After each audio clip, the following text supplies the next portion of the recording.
गौरी देवी राजकीय महिला महाविद्यालय में बीएससी भाग द्वितीय प्राणी शास्त्र की कक्षा का मैं डॉक्टर वी.एन. पांडे स्वागत करता हूं। विद्यार्थियों, हम लोग द्वितीय प्रश्न पत्र फिजियोलॉजी एंड बायोकेमिस्ट्री के पेपर में श्वसन क्रिया की कार्यकी पढ़ रहे थे, फिजियोलॉजी ऑफ रेस्पायरेशन। इसमें पिछले लेक्चर में हमने पढ़ा था कि किस प्रकार से ऑक्सीजन और कार्बन डाइऑक्साइड का एक्सचेंज और ट्रांसपोर्टेशन होता है। आज हम पढ़ेंगे कि श्वसन क्रिया का नियंत्रण किस प्रकार से होता है। रेगुलेशन ऑफ ब्रीदिंग का अध्ययन आज करेंगे। ब्रीदिंग की क्रिया या श्वसन की क्रिया एक अनैच्छिक प्रकार की क्रिया है। सामान्य तौर पर यह हमारे नियंत्रण में नहीं होता है। हम कुछ समय के लिए अपनी सांस को तेज कर सकते हैं या स्लो कर सकते हैं इसकी गति को, लेकिन हम इसको पूरी तरह से नियंत्रित नहीं कर सकते। बहुत अल्प समय के लिए हम सांस को रोक भी सकते हैं, लेकिन लंबे समय तक हम सांस नहीं रोक सकते, क्योंकि जीवन के लिए श्वसन क्रिया आवश्यक है और हम चाहें भी तो इसको जीवन में रोक नहीं सकते। बहुत सीमित समय के लिए हम इसको रोक सकते हैं, गति कम अधिक कर सकते हैं। श्वसन की जो क्रिया होती है, आपने पिछले लेक्चर्स में देखा है कि डायाफ्राम और इंटरकॉस्टल मांसपेशियों के कंट्रैक्शन और रिलैक्सेशन से ये क्रिया संपन्न होती है, और इन मांसपेशियों का जो संकुचन है ये तंत्रिकीय नियंत्रण में होता है। तंत्रिकीय नियंत्रण दो प्रकार का है। एक तो इफरेंट जो कि इनको संकुचन के लिए प्रेरित करता है, और दूसरा अफरेंट जो कि ब्रेन तक संवेदनाएं ले जाता है डायफ्राम और फेफड़े से। जो इफरेंट नर्व्स हैं वो मेडुला और पॉन्स, ये मस्तिष्क के निचले हिस्से हैं, मेडुला और ऑब्लोंगाटा और पॉन्स, वहाँ से इफरेंट संवेदनाएं इन अंगों तक, इंटरकॉस्टल मसल्स और डायफ्राम तक पहुँचती हैं। जो अफरेंट है अर्थात संवेदी आवेग है, ये फेफड़े के अंदर स्ट्रेच रिसेप्टर्स, दबाव को रिसीव करने वाले फैक्टर्स होते हैं, जिसको हेरिंग ब्रूअर रिसेप्टर कहते हैं। ये फेफड़े की दीवारों में होते हैं। ये संवेदी आवेग को फेफड़े से और मेडुला ऑब्लोंगाटा तक ले जाते हैं। मस्तिष्क में, जैसा मैंने बताया कि श्वसन क्रिया को नियंत्रित करने वाले कारक मेडुला ऑब्लोंगाटा और पॉन्स में स्थित हैं। इन स्थानों पर जहाँ ये नियंत्रण केंद्र हैं, वहाँ रसायन संवेदी तंत्रिकाएं या न्यूरॉन पाए जाते हैं। कीमो रिसेप्टर न्यूरॉन्स, रसायन संवेदी तंत्रिका कोशिकाएं। ये रसायन संवेदी तंत्रिका कोशिकाएं वहाँ के फ्लूइड में कार्बन डाइऑक्साइड की मात्रा, कार्बोनिक एसिड की मात्रा, या हम कहें कि वहाँ के पीएच की लेवल का अनुमान करते रहते हैं, और उसी आधार पर ये श्वसन क्रिया की गति को तेज करते हैं, जिससे आवश्यकता अनुसार कार्बन डाइऑक्साइड को शरीर से बाहर निकाला जाए। इसी के साथ ये भी समझना होगा कि जो मुख्य रक्त की नलिकाएं हैं, जैसे कैरोटिन नलिकाएं या एओर्टिक आर्क, वहाँ भी कीमो रिसेप्टर पाए जाते हैं। ये हमने चर्चा किया था रक्त परिसंचरण के समय। वो भी कार्बन डाइऑक्साइड की मात्रा का अनुमान या मापन करते रहते हैं, और वो भी अपनी संवेदनाएं मेडुला तक भेजते रहते हैं। ये एक डायग्राम बनाया गया है। इस डायग्राम में ऊपर की तरफ आप देखेंगे तो लंग्स बनाया है, और लंग्स में हेरिंग ब्रूअर रिसेप्टर्स बने हुए हैं। ये रिसेप्टर आप देखेंगे तो तंत्रिका के द्वारा मेडुला ऑब्लोंगाटा में पहुंच रहे हैं और वहाँ इंस्पायरेटरी सेंटर से जुड़ रहे हैं।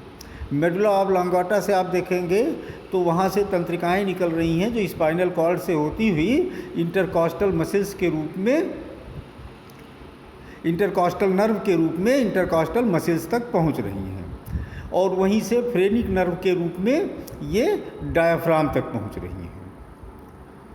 तो इस डायग्राम में एक पॉइंट नहीं बना है, वो और आप समझ लें कि इंटरकॉस्टल नर्व और फ्रेनिक नर्व ये तो इफरेंट प्रकार की नर्व हो गई, जो कि मस्तिष्क से इन अंगों तक संकेत ले आ रहा है इनके संकुचन के लिए। जो अफरेंट नर्व है वो यहाँ पर हेरिंग ब्रूअर रिसेप्टर से जाने वाली वेगस है, और इसी वेगस को अनेक शाखाएं जो लैरिंक्स से भी आकर के ग्लासोफेरिंजियल के रूप में आकर के मिलती हैं, तो ये लैरिंक्स से भी संवेदना वहाँ पहुँचती है। इसी में दूसरा डायग्राम बना हुआ है, नीचे की तरफ आप देखेंगे तो इसमें पॉन्स बना हुआ है ऊपर की तरफ, और पॉन्स के नीचे मेडुला बना हुआ है। पॉन्स में जो गोल रचना बनाई गई है ये पोंटाइन सेंटर कहलाता है। पोंटाइन सेंटर में न्यूरोटैक्सिक सेंटर बना हुआ है। नीचे की तरफ आप देखेंगे तो मेडुला बना हुआ है। मेडुला में इंस्पायरेटरी सेंटर और एक्सपायरेटरी सेंटर बने हुए हैं। तो किस प्रकार से नियंत्रण होगा ये देखते हैं। जो अनैच्छिक प्रकार की, इनवॉलंटरी प्रकार की श्वसन क्रियाएं, जैसे मैंने बताया, ये दोनों प्रकार की हो सकती है। स्थायी तौर पर अर्थात नियमित तौर पर तो ये अनैच्छिक है, इनवॉलंटरी है, लेकिन कभी कभी कुछ समय के लिए आप इसको वॉलंटरी भी, ऐच्छिक रूप से भी नियंत्रण कर सकते हैं। जो इनवॉलंटरी रेस्पायरेशन है ये इन्हीं पॉन्स और मेडुला के द्वारा नियंत्रित किया जाता है, जबकि जो वॉलंटरी है अर्थात ऐच्छिक प्रकार की श्वसन क्रिया है, श्वसन क्रिया की गति को आप स्वेच्छा से जब तेज या कम या बंद करने की कुछ समय के लिए कोशिश करते हैं, तो ये ब्रेन के ऊंचे के केंद्र होते हैं, जो सेरिब्रल कॉर्टेक्स या मोटर सेरिब्रल कॉर्टेक्स होता है, वहाँ से नियंत्रित होते हैं। तो इस तरह से दोनों प्रकार की क्रियाओं को नियंत्रित करने के लिए केंद्र अलग अलग स्थानों पर स्थित हैं। वॉलंटरी नियंत्रण के लिए, ऐच्छिक नियंत्रण के लिए मोटर सेरिब्रल कॉर्टेक्स, और सामान्य रूटीन रेस्पायरेशन के लिए पॉन्स और मेडुला। तो कौन कौन से केंद्र हैं जरा देखते हैं इनको। मेडुला सबसे पहले देखें। मेडुला ऑब्लोंगाटा जो है ये मस्तिष्क का सबसे नीचे का हिस्सा होता है, और यही श्वसन क्रिया को नियंत्रित करने वाला मुख्य केंद्र है। इसका मुख्य कार्य ये है कि ये फ्रेनिक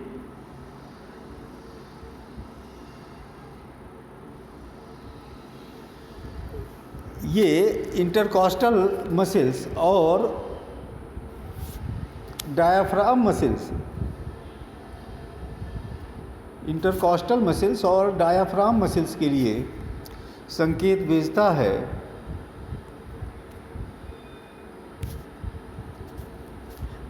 ताकि उनको संकुचन हो जाए। ये जो संकेत जाते हैं डायाफ्राम मसल्स के लिए फ्रेनिक नर्व के द्वारा जाते हैं, और इंटरकॉस्टल मसल्स के लिए इंटरकॉस्टल नर्व्स के द्वारा पहुंचाए जाते हैं। मेडुला में दो भाग हैं जो श्वसन क्रिया को नियंत्रित करते हैं।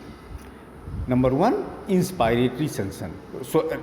इंस्पायरेटरी सेंटर, अर्थात जो अंतः श्वसन के लिए, भीतर सांस लेने की क्रिया के लिए केंद्र है।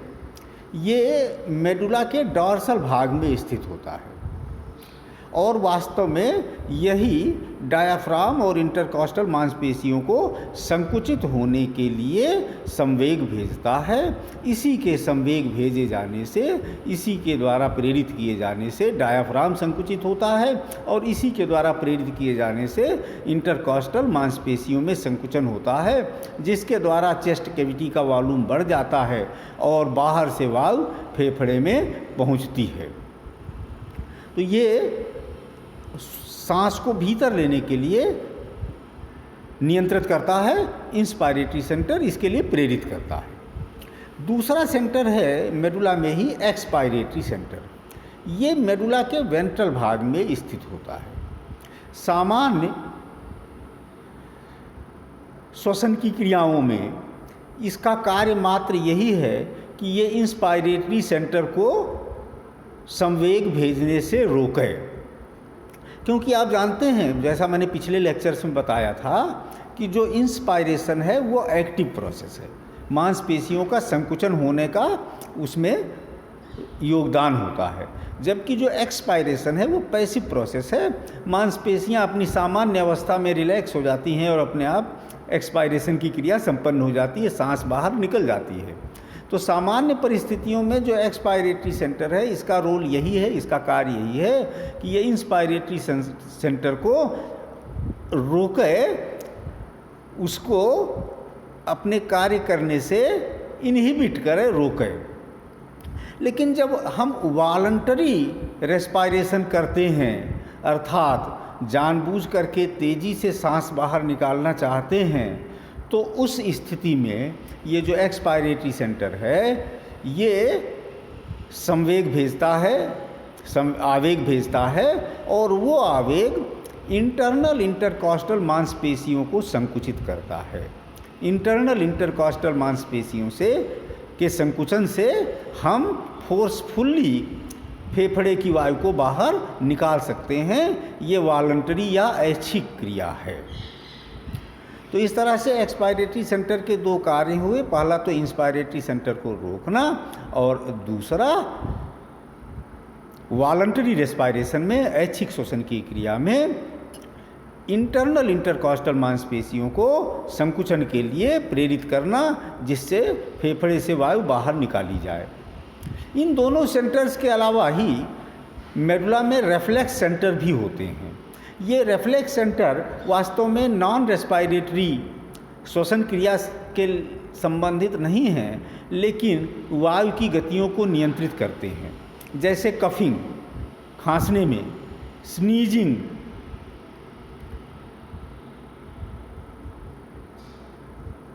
या छींकने में। इस प्रकार के जो रेफ्लेक्सेज होते हैं, या निगलने की क्रिया हम करते हैं, या वोमिटिंग होती है, इन सभी क्रियाओं के लिए रिफ्लेक्स एक्शन भी मेडुला में ही होते हैं। और मेडुला में जो सेंसरी स्टिमुलस प्राप्त होता है वो वेगस नर्व के द्वारा होता है। वेगस तंत्रिकाएं चेस्ट रीजन के अलग अलग भागों से और फेरिंक्स के भाग से भी संवेदनाएं मेडुला में पहुंचाती हैं।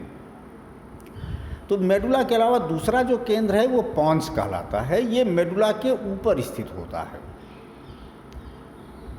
इस पॉन्स में जो रेस्पायरेटरी सेंटर है उसको पोंटाइन सेंटर कहते हैं। पोंटाइन सेंटर का मुख्य कार्य है कि ये अनैच्छिक श्वसन के समय, इनवॉलंटरी रेस्पायरेशन के समय श्वसन की गति को नियंत्रित करे। इस पोंटाइन सेंटर में दो प्रमुख प्रकार के क्षेत्र हैं या दो केंद्र स्थित हैं पोंटाइन सेंटर में। पहला एन्यूस्टिक सेंटर। ये एन्यूस्टिक सेंटर जब हम गहरी सांस लेना चाहते हैं, लॉन्ग एंड डीप ब्रीथ्स, गहरी सांस, लंबी सांस खींचना चाहते हैं, तब उसके लिए ये संवेदनाएं भेजता है। और इसके द्वारा संवेदना भेजने से सांस गहरी हो जाती है, लंबी सांस हो जाती है और फेफड़े का टाइडल वॉल्यूम अर्थात फेफड़े में पहुंचने वाली हवा की मात्रा बढ़ जाती है। इसको एन्यूस्टिक सेंटर को संवेग वेगस तंत्रिकाओं से मिलता है। जब वहाँ पर एसिडिटी या कार्बन डाइऑक्साइड की मात्रा बढ़ती हुई प्रतीत होती है, तो ऐसी स्थिति में एन्यूस्टिक सेंटर तेज़ी से सांस लेने के लिए प्रेरित करता है, गहरी सांस लेने के लिए प्रेरित करता है। दूसरी बात ये हो सकती है कि जब हम स्वेच्छा से गहरी सांस लेना चाहें, मान लीजिए आप प्राणायाम कर रहे हैं और गहरी सांस लेना चाह रहे हैं, तो तब सेरिब्रल कॉर्टेक्स आपका है, सेरिब्रम भाग में मोटर सेरिब्रल कॉर्टेक्स कहलाता है। आप वहाँ से सोचते हैं कि अब मुझे गहरी सांस लेनी है और सेरिब्रल कॉर्टेक्स एन्यूस्टिक सेंटर को यही संवेदना भेजता है कि गहरी सांस लेने के लिए संवेग भेजो, और इस स्थिति में हम गहरी सांस लेते हैं। तो ये गहरी सांस लेने की क्रिया एन्यूस्टिक सेंटर के द्वारा प्रेरित होती है और ये दो कारणों से हो सकती है, या तो कार्बन डाइऑक्साइड की मात्रा बढ़ना या पीएच का कम हो जाना या अम्लीयता का बढ़ जाना, और अथवा हमारी स्वयं की इच्छा हो जाना। तो पहला कारण इनवॉलंटरी है, अनैच्छिक है। अगर शरीर में पीएच कम हो रहा है तो ये स्वतः ही गहरी सांस आपको लेनी पड़ेगी, गहरी सांस लेंगे, कार्बन डाइऑक्साइड को बाहर अधिक से अधिक निकालेंगे। और दूसरा, आप स्वयं चाह करके अपनी इच्छा से गहरी सांस लेना चाह रहे हैं, उस स्थिति में ये वॉलंटरी रिएक्शन है और सेरेब्रल कॉर्टेक्स के द्वारा नियंत्रित होता है। इस एन्यूस्टिक सेंटर को जो फेफड़े की दीवारों में हेरिंग ब्रूअर रिसेप्टर्स होते हैं, जिनको स्ट्रेच रिसेप्टर्स कहा जाता है, वहाँ से संवेग मिलने पर इसको रोका जाता है। अर्थात गहरी सांस लेते हुए जब इतनी सांस भर जाती है कि फेफड़े पूरी तरह से वायु से भर जाते हैं, वहाँ और वायु भरने की गुंजाइश नहीं होती है, तब स्ट्रेच रिसेप्टर्स वहाँ से ये संवेदना या सूचना एन्यूस्टिक सेंटर को भेजते हैं कि अब और वायु भरने की जगह नहीं है, अब और गहरी सांस ना ली जाए, और तब ये गहरी सांस लेने की क्रिया को रोक देता है। दूसरी बात ये हो सकती है कि इसको न्यूमोटैक्सिक सेंटर से यही संकेत मिल जाए कि अब और गहरी सांस मत लो, तब भी ये और गहरी सांस लेने की क्रिया को रोकता है। दूसरा सेंटर जो पॉन्स में स्थित है उसको न्यूमोटैक्सिक सेंटर कहते हैं। न्यूमोटैक्सिक सेंटर इसका इनवॉलंटरी अनैच्छिक प्रकार की श्वसन क्रिया को नियंत्रित करने में महत्वपूर्ण योगदान है। ये इंस्पायरेटरी सेंटर को संकेत भेजता है, सूचना या आवेग भेजता है कि फ्रेनिक नर्व को अब अधिक सक्रिय ना किया जाए,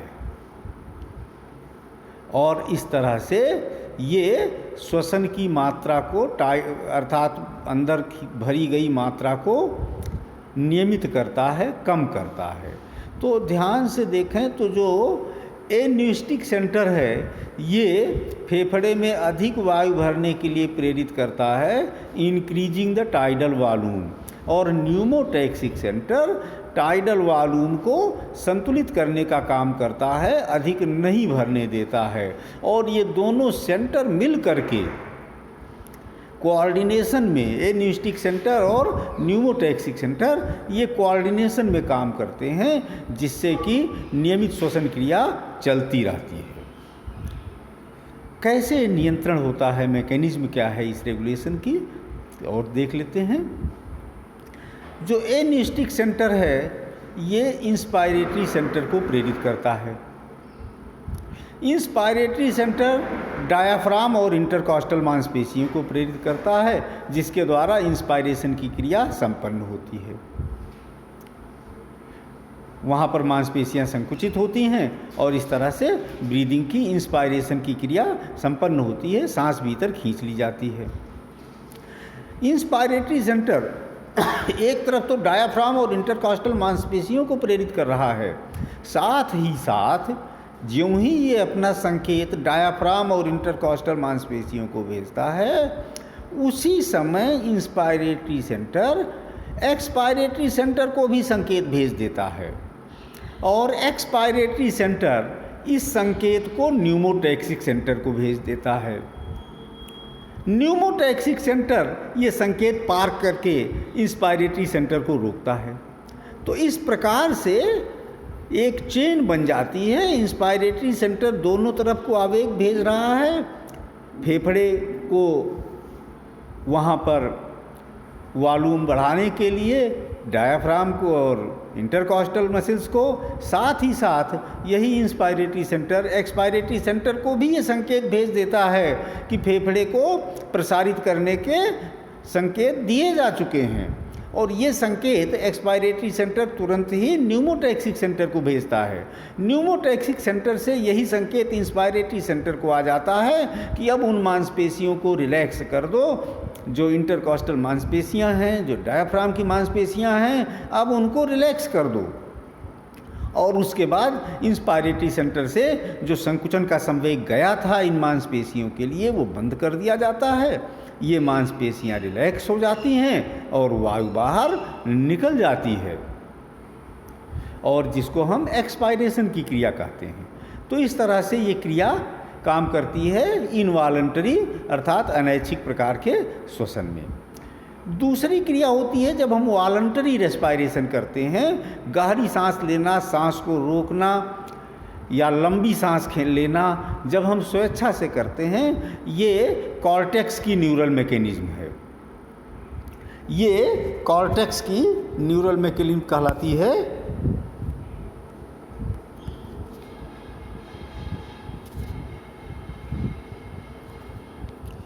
इसको हम कहेंगे सेरिब्रल कॉर्टेक्स की न्यूरल मैकेनिज्म।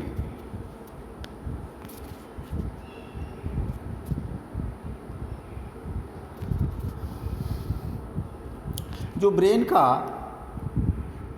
महत्वपूर्ण एरिया है, थिंकिंग एरिया या सोचने विचारने का क्षेत्र, ये सेरिब्रल कॉर्टेक्स कहलाता है। सेरिब्रल कॉर्टेक्स ऐच्छिक श्वसन की क्रिया को नियंत्रित करता है। सेरिब्रल कॉर्टेक्स को ये संकेत कई स्थानों से मिल सकता है। हाइपोथैलेमस नाम का जो ब्रेन का अंग है, ये हाइपोथैलेमस भी रक्त के पीएच की सूचना प्राप्त करता रहता है। हाइपोथैलेमस में अगर पता लगता है कि रक्त का पीएच कम हो रहा है या कार्बन डाइऑक्साइड की मात्रा बढ़ रही है, तो हाइपोथैलेमस भी सेरिब्रल कॉर्टेक्स को ये संकेत भेजता है। दूसरा, ब्रेन के दूसरे सेंटर हो सकते हैं जो थिंकिंग का कार्य कर रहे हैं, वहाँ से थिंकिंग करके ये सूचना सेरिब्रल कॉर्टेक्स को भेजी गई कि नहीं, हमें प्राणायाम करना है, सांस गहरी खींचनी है, हमें पानी में डुबकी लगानी है, सांस रोकना है। तो ये सारी संवेदनाएं ब्रेन के विभिन्न भागों से सेरिब्रल कॉर्टेक्स को पहुंचती हैं। सेरिब्रल कॉर्टेक्स इन सूचनाओं के आधार पर ए न्यूस्टिक सेंटर को संकेत भेजता है, और ए न्यूस्टिक सेंटर इनके आधार पर इंस्पायरेटरी सेंटर को संकेत भेजता है, और इंस्पायरेटरी सेंटर इसके आधार पर डीप ब्रीथ, गहरी सांस लेता है। जब लंग्स में बहुत अधिक हवा भर जाती है, उस समय हेरिंग ब्रूअर रिफ्लेक्स के द्वारा ए न्यूस्टिक सेंटर को सूचना भेजी जाती है, और फिर इंस्पायरेशन की क्रिया को वहाँ पर रोक दिया जाता है, जिससे और अधिक वायु ना ली जाए। अगर हम ऐच्छिक रूप से सांस को बाहर निकालना चाह रहे हैं, तो उस स्थिति में जो एक्सपायरेटरी सेंटर, जो सेरिब्रल कॉर्टेक्स है, ये न्यूमोटैक्सिक सेंटर को संकेत भेजता है, और न्यूमोटैक्सिक सेंटर एक्सपायरेटरी सेंटर को संकेत भेजता है। तो सेरिब्रल कॉर्टेक्स से न्यूमोटैक्सिक सेंटर और न्यूमोटैक्सिक सेंटर से एक्सपायरेटरी सेंटर को संकेत जाता है, और तब एक्सपायरेटरी सेंटर इंटरनल इंटरकॉस्टल मांसपेशियों को संकुचित होने के लिए प्रेरित करता है, जिसके परिणाम स्वरूप सांस को हम तेज़ी से बाहर निकालते हैं वॉलंटरली। तो इस प्रकार से जो ऐच्छिक प्रकार की श्वसन क्रिया है, वो सेरिब्रल कॉर्टेक्स के द्वारा नियमित की जा रही है। चाहे गहरी सांस लेना हो स्वेच्छा से, चाहे सांस को बाहर निकालना हो या सांस को रोकना हो, ये सारे नियंत्रण सेरिब्रल कॉर्टेक्स के द्वारा इंस्पायरेटरी सेंटर और एक्सपायरेटरी सेंटर को संकेत भेज करके किए जाते हैं, और ये संकेत ए न्यूस्टिक सेंटर और न्यूमोटैक्सिक सेंटर के द्वारा भेजे जाते हैं। श्वसन क्रिया को प्रभावित करने वाले कौन कौन से कारक हैं, ये देख लेते हैं। कार्बन डाइऑक्साइड का अगर पार्शियल प्रेशर अधिक हो गया, अर्थात कार्बन डाइऑक्साइड की मात्रा बढ़ गई, इसका अर्थ है पीएच बढ़ गया, पीएच कम हो गया। तो पीएच कम होने से या कार्बन डाइऑक्साइड की मात्रा बढ़ने से या कार्बोनिक एसिड की मात्रा बढ़ने से श्वसन क्रिया की गति तेज हो जाती है। दूसरी बात है, अगर ऑक्सीजन का पार्शियल प्रेशर कम हो गया है, अर्थात ऑक्सीजन ऊतकों को पर्याप्त नहीं मिल पा रही है, तब भी श्वसन क्रिया की गति बढ़ जाती है। तीसरी बात, एक न्यूरोट्रांसमीटर है एसिटाइलकोलिन। अगर ये रेस्पिरेटरी सेंटर के न्यूरॉन्स के आसपास अधिक मात्रा में उपस्थित हो गया है तो श्वसन क्रिया की गति कम की जाएगी। चौथी बात, अगर एक दूसरा न्यूरोट्रांसमीटर है जिसको एपिनेफ्रिन कहते हैं, अगर एपिनेफ्रिन की मात्रा रेस्पिरेटरी सेंटर के न्यूरॉन्स के चारों ओर बढ़ जाती है तो श्वसन क्रिया की गति बढ़ जाती है, अर्थात एसिटाइलकोलिन कम करता है श्वसन की गति को और एपिनेफ्रिन बढ़ाता है। और पांचवा, जो आयनिक कंसंट्रेशन है, विभिन्न आयनों की मात्रा है, वो आयनों की मात्रा भी श्वसन क्रिया को प्रभावित कर सकती है। अलग अलग आयनों के प्रभाव अलग अलग होते हैं। तो ये हमने देखा कि श्वसन क्रिया को प्रभावित करने वाले कारक, श्वसन क्रिया का ऐच्छिक नियंत्रण और श्वसन क्रिया का अनैच्छिक नियंत्रण, ये सारी बातें हमने देखी। इसमें ये एक डायग्राम भी है, आप इसको पढ़ेंगे, कोई समस्या होगी तो आप मुझे बताएंगे। इसके साथ ही रेस्पिरेशन का ये चैप्टर पूरा होता है। अगले लेक्चर में हम उत्सर्जन की कार्यकी का अध्ययन करेंगे, मैकेनिज्म ऑफ या physiology of excretion. Thank you बच्चों।